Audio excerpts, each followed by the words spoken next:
Good afternoon, everyone. My name is Paul Perdue, and I am a nerd, and this is the last water cooler of 2009. The water cooler, of course, being what we affectionately call the virtual user group meeting for people who use Tabs3 and PracticeMaster. Today we are talking about two topics. I am going to be talking about reminders and alarms and how to remind yourself to do things and using those in tasks and emails, or I'm sorry, tasks and events within PracticeMaster. And Mary Jo is going to talk about change. It's the end of the year, so we're going to talk about changing things. She's going to focus on changing rates because that's when things tend to change rate-wise, and how that affects what you've already got in the system and how that can be changed for all the entries that you make after a certain point.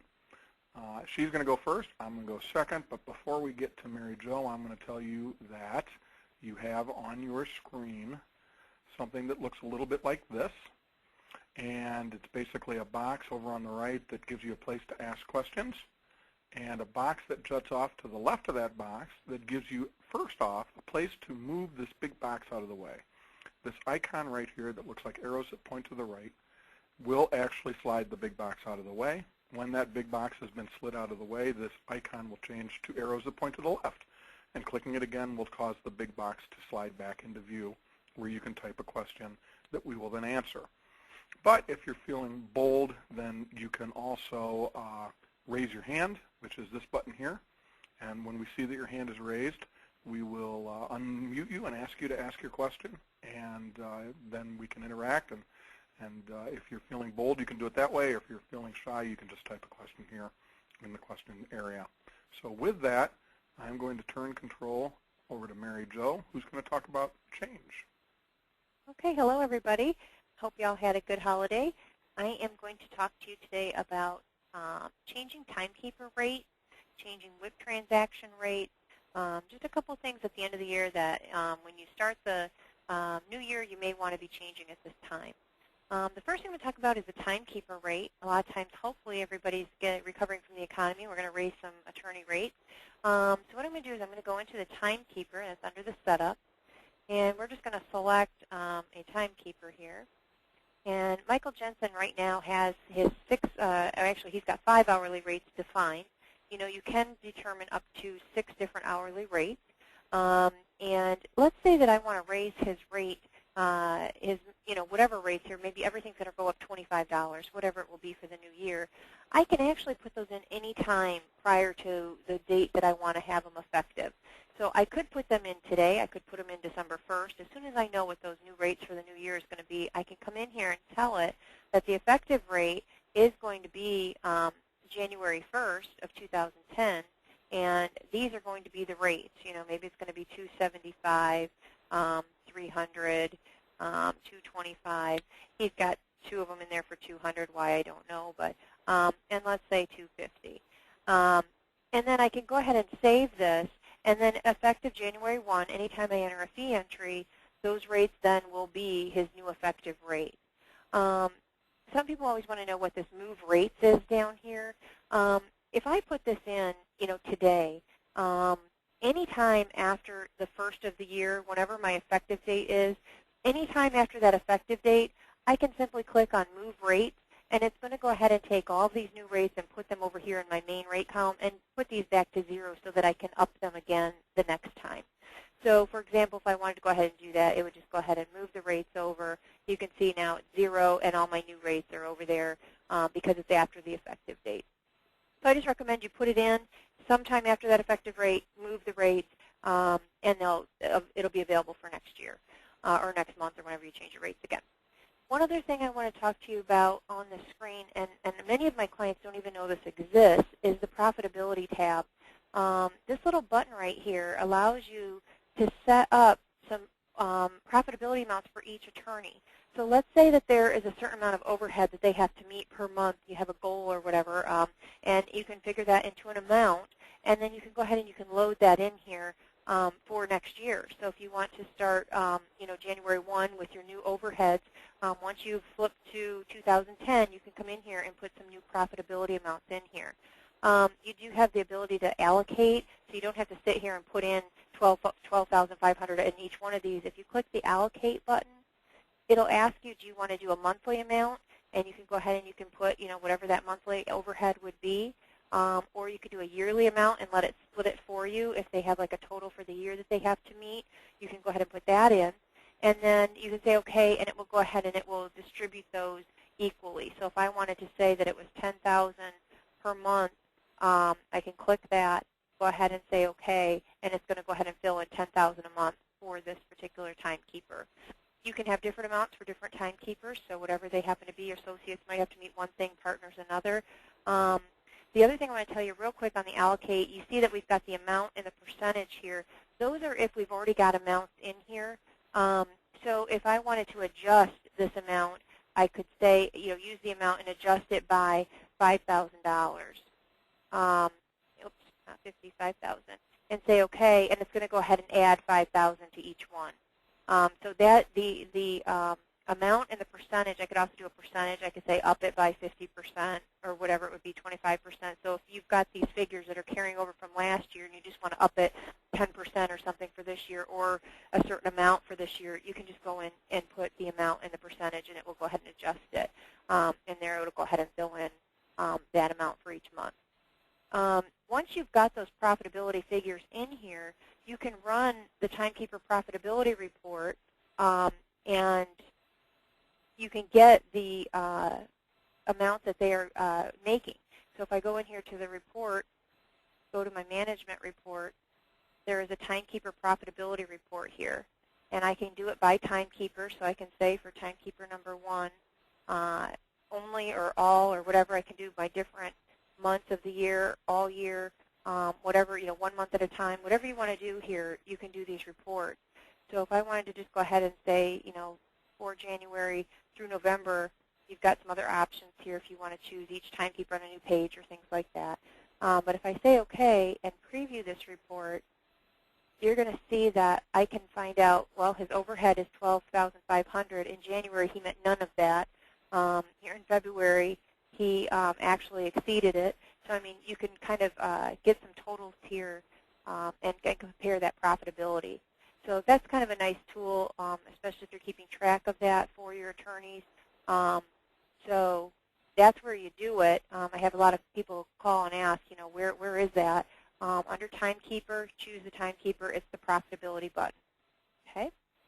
Any questions on how to move rates or enter rates or anything like that, or that profitability report before we go on? Okay. Not yet.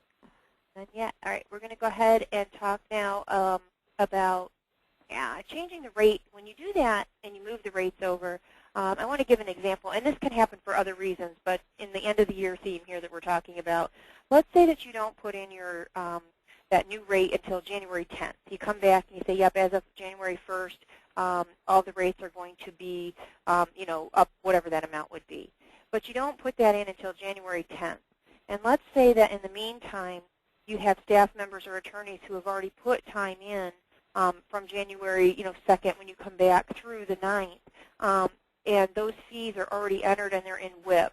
It's not going to go back into the WIP and change those entries that are already there. It's only going to change anything forward that you put in after you've put that effective date in. So you're going to want to go back and change those WIP transactions from the 2nd through the 9th to be the same as what you're going to bill for the whole year. Other things that you might have that happen, other reasons, maybe you have transactions in there, and before you can bill it, the attorney raises rates or wants to change the rate for transactions that have already been entered but not billed yet. So what you can do to do that is if we go into the Transaction tab, there's an icon called Change WIP Transaction. And if you come in here, I'm not going to make the backup because we're in test data, but you would do that.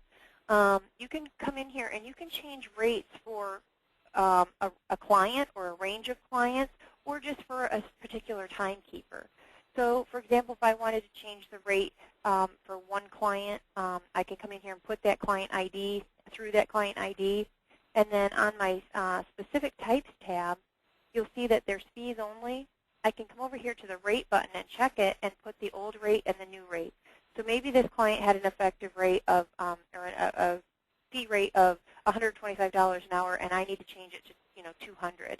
I could come in here and do that right here and then say okay, and it would change all those WIP transactions for that client or range of clients. Now, if I wanted to do it by timekeeper, I could also come in here and say if the primary timekeeper is timekeeper number 1 through number 1, I only want to change it for timekeeper 1 or I only want to change it for timekeeper number 5, I could come in here and I could say I want to change the rate for this particular timekeeper, go to the specific types, and again, change that timekeeper's rate only, not for the whole client. Something you might want to be careful of here, you may have an attorney who's listed as primary but does work on another case as a secondary attorney. Make sure that you come in and change it, for each one. And you'll have to do that 3 different times because you don't want it to be, you want to have primary timekeeper number 1. If they're listed as primary timekeeper, change the rate. Then you're going to come in and you're going to clear that, and you're going to do primary timekeeper number 2 is number 1, you know what I mean, and to go through and change it for any of them that they could be listed as primary, secondary, and originating. Okay, so you have to go in and you'll have to change that in case they're working on another case and listed as secondary. And the other thing that you can also do is if you just want to do it by working timekeeper, you can come in here and say the fee timekeeper is timekeeper number 1, and you can go ahead and you can change it that way, and it would be by working timekeeper. Okay, and again, you just come to the specific type, change the old, put the old rate and put the new rate, and that will go ahead and change all WIP transactions before they're billed. I have a lot of people ask that question because they don't want to go back through and manually change each individual time entry that's in there, and that's how you get around that. The last thing that I wanted to talk about is changing client options. Sometimes you may want to come in and change, if you're in the client and on the rates tab, you'll see down here that we've got the, you've got your fee rate tables. So if you've set up fee rate tables to have specific fees for certain attorneys for certain cases, you set those fee rate tables. You could be billing by timekeeper levels. You can say that level 1 is associates and you're billing at this amount, and all, level 2 might be partners and they bill at this amount, and so on. You have up to 9 different levels that you can define rates for. But most often, if you don't use rate tables or levels, you're using the billing rate code. You've got timekeeper rate number 1 that it defaults to, which you'll see that there's up to 6 different timekeeper rate codes that correspond to the timekeeper rates we set under the timekeeper. And then you've got transaction code rate, transaction code amount, and also you've got an hourly rate here as well. If you needed to change something from timekeeper rate number 1 to rate number 3 or to an hourly rate for number 9, and you have a client that has lots of matters and you don't want to do that for each individual one, you can go into client options and you can change it there. And I'm going to close this and take us there. And under the change client options, again, you can do this by client, you can do it by timekeeper, whatever you need to do, but most of the time you're going to do a range of clients. And you'll see it always defaults to a 00 client over here so that you cannot just accidentally change everything for all clients. You have to tell it which clients do you want to do this for. So I could do it for a range of clients, 100.001 to 100.999, whatever it would be for this range of clients. Once I've designated that, or which timekeepers or whatever categories here that I want to change, you'll see that there's a lot of different things I can change here, mass, for all clients all at once.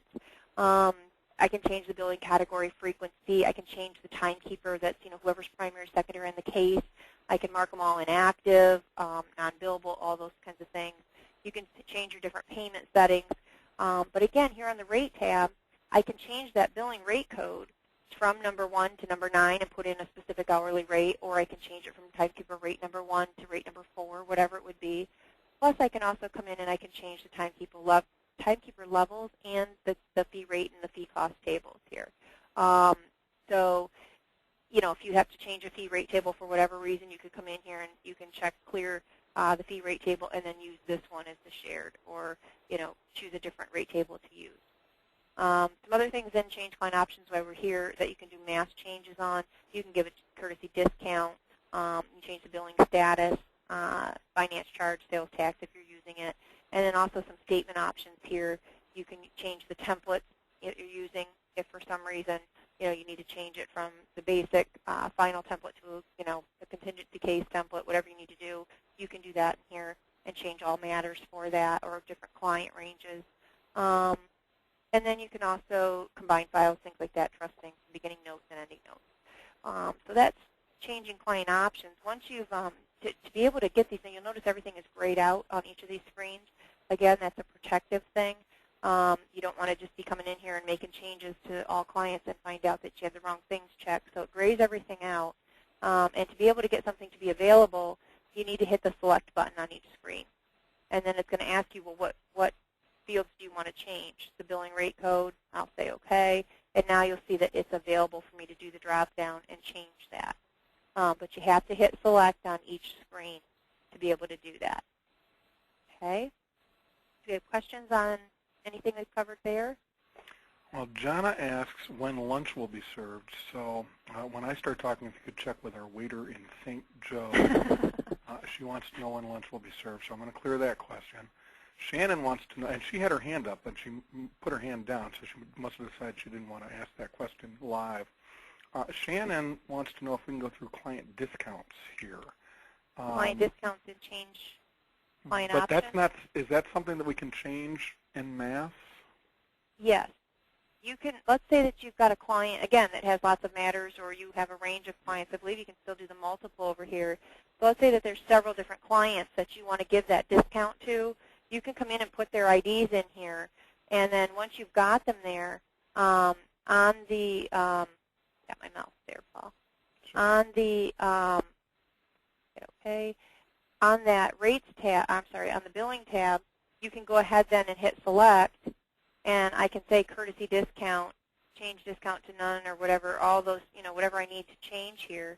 And then I can come in here and I can go ahead and say I want to give all those clients a $50 discount, and then change it to none after the statement's updated, or they might always get a 25% discount because they're ARP clients or something like that. You could come in here and you can actually set that and put it on there and say, okay, it will set that percentage for them for all those clients. Okay, let me go check and see. Shannon, if that answered your question, great. If it didn't, let us know. And that's all the questions we have so far. That's it. Is it my turn? I think it's your turn, Paul. That's all I had to cover, so okay. Go ahead and take over. Very good. And I'm going to talk about something totally different. We're going to go over to PracticeMaster, and we're going to talk about reminding yourself to do things. Now, Mary Jo knows that I am the king of snoozing my alarms. So maybe I'm not the right person to be telling you this, because I snooze everything all throughout the day, and then at the end of the day I realize I haven't done any of the things because I've been snoozing them. But there are different ways in PracticeMaster to set up reminders to do things. Now, the most obvious is the reminders field that shows up within adding an event or a task. And it's right here. Let's say we have a trial coming up. So we're going to put trial, and we're going to spell it right. Maybe my Jones case, something descriptive to show up on the calendar. Jones versus Jones or whatever.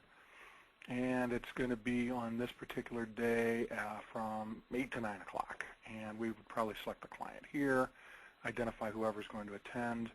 Now, we can have an alarm. And we can have an alarm a certain number of minutes before the activity is due. So we can put in 1440, which I happen to know off the top of my head is 1 day, or 2880, which I happen to know off the top of my head is 2 days. But I think there's a certain point where you can't be reminded anymore. I believe this is 4 characters or 4 digits here that you can have, and therefore you can't go too much above, I think it's 7 days. Once you get to 9999, you can't go any further. So that's one way, and that's a pop-up reminder. We're going to look at that in a second. But there's also the obvious, which is reminder 1, 2, and 3. Now, reminder 1, 2, and 3, I can simply say I want to be reminded, the event is on November 19th, so I want to be reminded on October 19th, and I also want to be reminded on September 19th. And as you can see, it's putting in -2 months, -1 month, and I can actually type those things in directly. or I can just pop up my calendar and maybe I want 1, 2, 3, 4 months ahead of time. So I've got 3 reminders. It's going to show up 1 month ahead, 2 months ahead, and 4 months ahead. Now, how does this look? It looks like this. And now, actually, I'm going to take this one. I'm going to change it to yesterday because I've got a, and I'm going to change this to just a couple days. I shouldn't have said 1 and 2 months and 4 months with the kind of calendar I've got showing because I want it to, I've got a conflict here, so I'm going to accept that.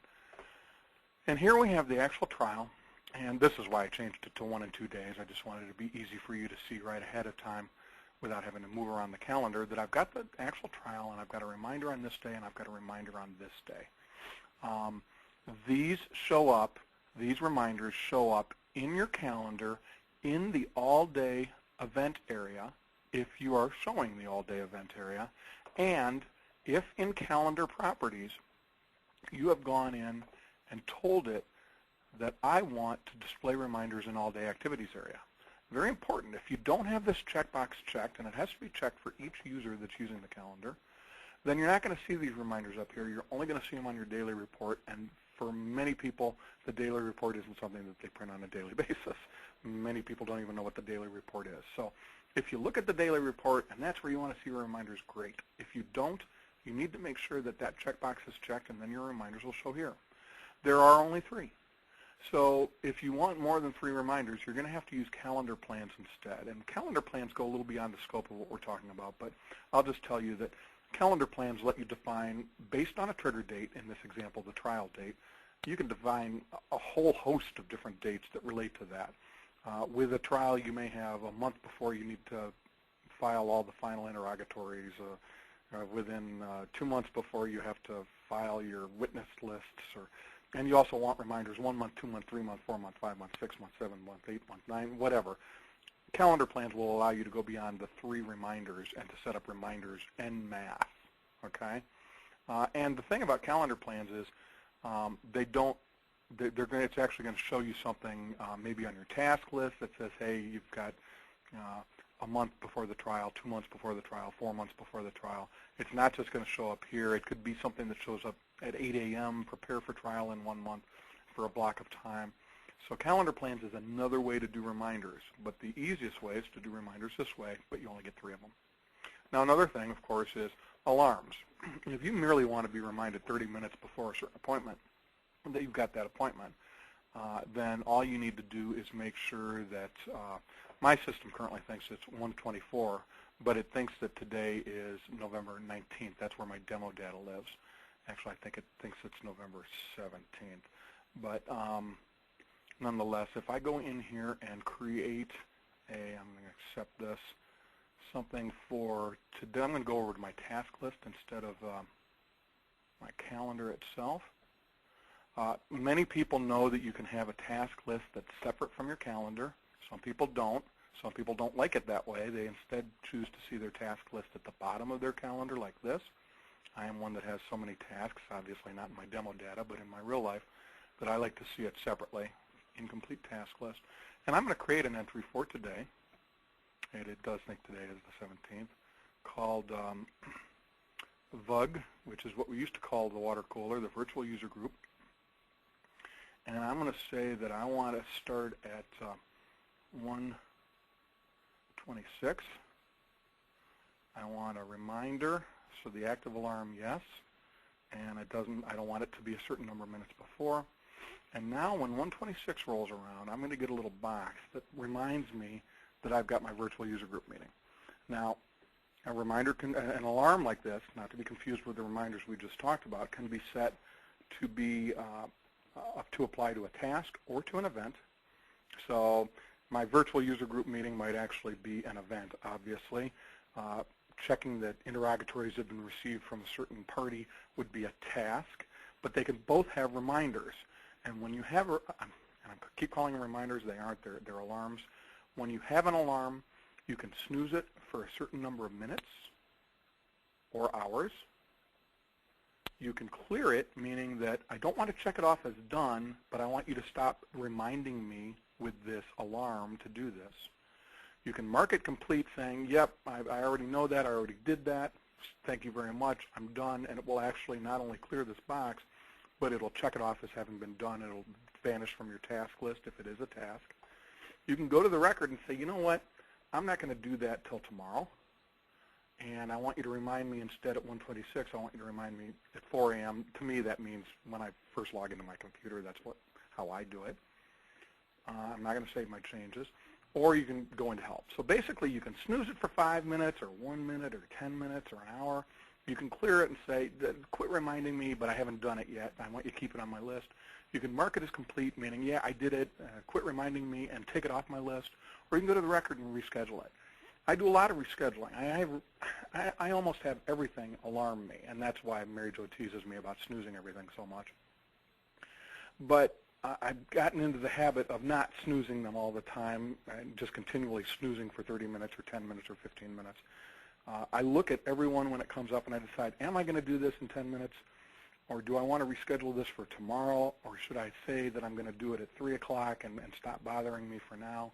And it makes things very manageable when you look at them and take the reminder and decide what you're going to do with it right then, instead of snoozing it all the time. I went to somebody's desk the other day at a large PracticeMaster install. I had to log into his computer to do something. I had to do this at every desk. And when his Outlook came up, I started to snooze his alarms because I didn't want, I just snoozed them for 5 minutes. I didn't want it to not remind him anymore of whatever it was he was being reminded of. He had 15,762 alarms. Obviously, all he does when he goes into Outlook is hit that X and ignores all his alarms. Well, obviously, no point to that. If you have 15,762 of them, they don't do you a bit of good. So that's alarms. We talked about the difference between tasks and events. This is a task, which is something that doesn't have an associated time period with it. Now, if I really had put this in as a task, I probably would have said something like prepare for virtual user group, because a task is something that doesn't have a set time. Like the virtual user group does meet from 1 to 1:30 on a certain day. That is an event. We've talked about what alarms are. They are these little pop-up boxes that we just saw, like this. We've talked about what reminders are. Those instead are the little reminders that can appear at the top of your daily calendar or any calendar that's got an all-day area like this. There's one more thing I want to show you. If you go into Calendar and look at active alarms, it will show you all the pending alarms. So you can manage your alarms here. If you look and you've got a whole bunch of alarms that are popping up and you say, okay, wait a minute, let me see what I've really got scheduled and when I'm going to do it. You can come in here. You can edit items from here. You can change the time. You can clear the alarm. And you can do something called setting a quick alarm. By clicking on New Alarm, you can set a quick alarm that has a time and a description. And the difference between a quick alarm and a task that's got an alarm tied to it is you don't have the task. In other words, if you say, at 2 o'clock, just remind me that I need to go downstairs and talk to Bob. I don't want to have a task in my task list that says I'm going to go downstairs at 2 o'clock and talk to Bob. I just want you to remind me to do that. And then you merely come here and say, 2 o'clock, I want to go down and talk to Bob. And that will become a quick alarm, not something that created a record, but a quick alarm that's going to pop up at 2 o'clock that you can snooze, you can dismiss, you can clear the alarm, but it doesn't create a record in your task list. Now, when we announced the topics for this month's virtual user group meeting, this month's water cooler meeting, one of our clients wrote and asked, how do I be reminded every hour to do my time? I want to log my fees, record my time every hour, and I have set up, his email says, I have set up and something in my calendar every hour to remind me to do this. Well, he then goes on to say, but when I go to, it shows up on my calendar, and when I go to schedule events, trials, meetings, whatever, it shows me a potential conflict because it's got this item in there. What's happening is he's putting those reminders in his calendar right here, and they're showing up as events on his calendar. They are not showing up as tasks, and therefore If we were to do something like this and put an entry in that says time or log fees or whatever, and we put a reminder, it'll pop up a reminder at 10 o'clock, and maybe we only wanted to take up 5 minutes of time. That's his problem. He's making it an event that takes up time. But it will also put it in his calendar. So then if we go and try and schedule an appointment that surrounds that event, I'm just going to hit save real quick. It's going to pop up a conflict record to say we have a conflict with this. A, he shouldn't be doing it as an event. He should be doing it in his task list. So if we go over to the task list, the incomplete task list, not the task folders, and we create an entry, we can create an entry here called, trying to type with one hand. My headset broke and I have to type with one hand. Feel sorry for me. Time, and we can say we want to be reminded of this at 10 o'clock, but it's not an event, and therefore it's not going to show up on our calendar. It's going to show up on our task list. Now, he wanted this to be every hour. I had some thoughts on that too. Okay, you can make 8 or 9 or 10, however many you need, task items, one for 8 o'clock, one for 9 o'clock, one for 10 o'clock, and it will keep reminding you to log your time. What I would do is I would just make one that starts at 8 o'clock. It would pop up a reminder at 8 o'clock. If I was going to do it in just a second, but I'm on the phone right now, I'd snooze it for 5 minutes or snooze it for 1 minute. If I am not on the phone and I go ahead and do my time, I would snooze it for an hour and be reminded again in an hour. That's the way I would do it. I would have one task entry, one reminder, one alarm that I continue to snooze at hour intervals so that throughout the day I'm reminded to do my time, but my task list isn't filled up. Again, you don't even need to create the record. You can go into Calendar and Active Alarms and create what we call a quick alarm for 8 o'clock to log your time, and it will pop that up at 8 o'clock and remind you to log your time. You do this every day. It doesn't show up as a task. It doesn't show up as an event.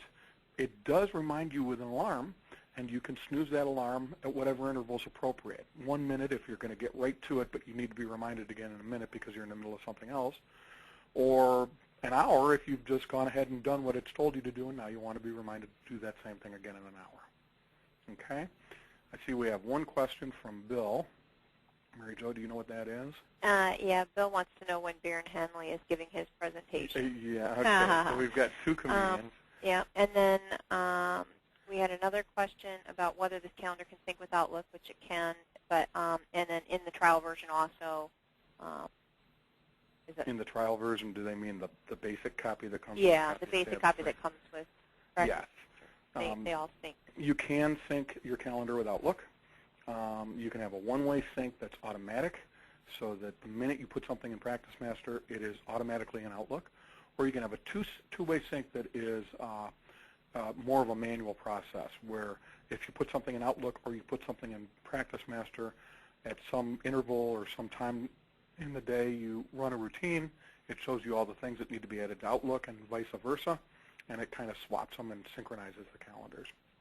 Okay. It does do that with the basic version, and you do get a free copy of the basic version with every copy of Tabs3, so that's, I think, what they mean by the trial version.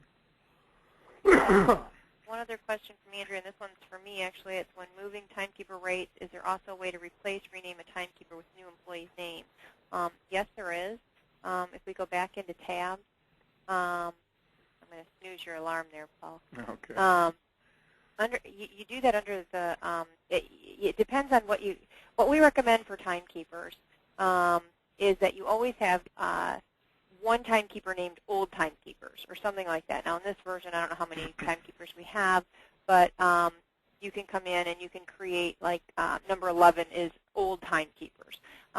If that attorney leaves and there's nothing else that needs to be done with him, you don't need to transfer any of his information to a new timekeeper or anything like that. You can simply renumber that timekeeper to the old timekeeper number. That frees up his number. You can assign a new one, and then that new attorney can go ahead and log their time just like, you know, they were a new attorney in there.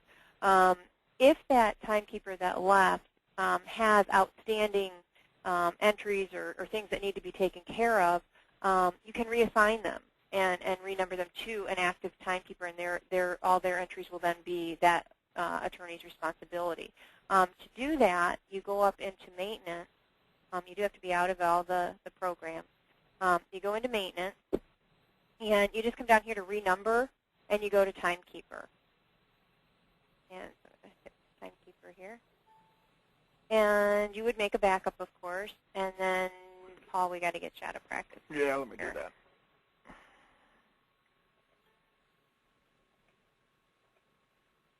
You need to have all of your activities closed. Yep.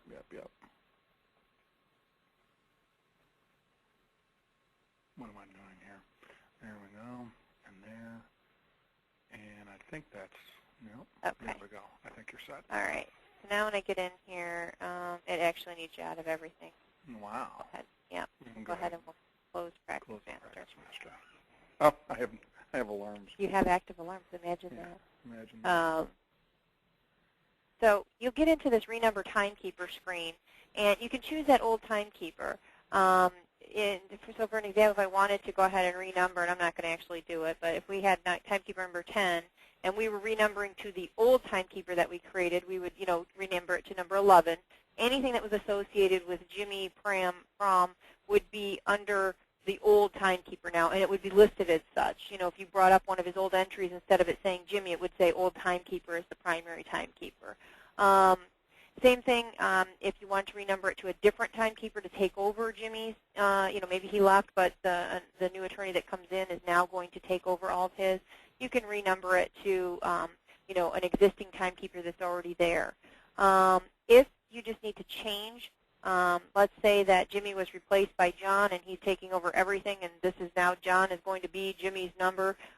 You can also just rename that right here. I can choose number 10, and I can just change the name here to whoever it is and their initials and their rates. Anything that was Jimmy's is now going to be under this new named timekeeper. So there's several different things. It just depends on the situation that you have. I would never just go in and just delete a timekeeper. You're going to delete all of the information that you had for them. I would always renumber it to somebody else or to the old timekeeper number, or I would just come in and create somebody new for that number. I hope that answers your question. If there's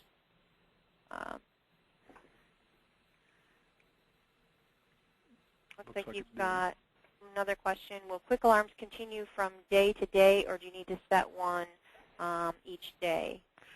Once you exit out of PracticeMaster, any alarms that you have will be lost. Now, if you have a record that backs up that alarm and you come in the next day and you didn't clear the alarm from something you were doing yesterday, that'll pop up again. But a quick alarm will be gone once you exit out of PracticeMaster. Any other questions? Any lawyer jokes? It just wouldn't be the same if I didn't ask that at the end. Okay. Well, this is the official end of our official last virtual user group meeting that we affectionately call the Water Cooler for 2009. Everybody have a good New Year's Eve and be safe, and we will see everyone next year. Thanks much. Thanks, everybody.